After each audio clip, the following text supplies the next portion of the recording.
Hi hello friends, Ramzan day 13 చాలా మంది హిందూ స్నేహితులకు తెలియదు మేము ఒక్కపొద్దు ఉండడానికి ఏం తింటాం, ఎన్ని లేస్తామని. చాలా మంది నా ఫ్రెండ్స్ కూడా అడిగారు, మీరు రంజాన్ లో ఒక్కపొద్దు ఉంటారు కదా, మధ్యలో ఏమైనా వాటర్ తాగుతారా, మాలాగా హాట్ కాకుండా స్వీట్ ఏమైనా తింటారా అని. ఇవన్నీ ప్రశ్నలకు సమాధానం ఈ వీడియోలో చెప్తారండి. హాయ్ ఫ్రెండ్స్, మేము మార్నింగ్ 3 AM కి లేస్తాం. ఫ్రెష్ అప్ అయ్యి నమాజ్ చదువుకునేసరికి 4 AM అవుద్ది. మేమందరం ఒకే ఇంట్లోనే కలిసి వంటలు చేసుకుని తింటాం. ఈ రోజు మేము చేసుకున్న వంటలు వచ్చేసి చేపల పులుసు, చికెన్ ఫ్రై, అన్నం, చపాతీ. ఈ ఐటమ్ రెడీ అవ్వడానికి ముఖ్య కారణం వచ్చేసి హబీబ్ అన్న. అందరం అన్నదమ్ములాగా కలిసి తింటాం. అలా ఎంతవరకు తింటామంటే మార్నింగ్ 5:25 అజా ఇచ్చే వరకు తింటాం. ఒక్కసారి అజా ఇవ్వగానే ఫుల్ గా వాటర్ తాగేసి ఇంకా తినడం తాగడం స్టార్ట్ చేసేస్తాం.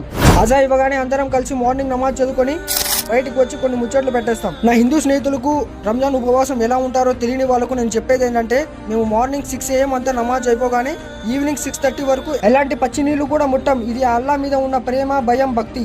ఎంత ఎండైనా కొట్టని, ఎంగిలి కూడా మింగకుండా మేము అలానే ఉంటాం.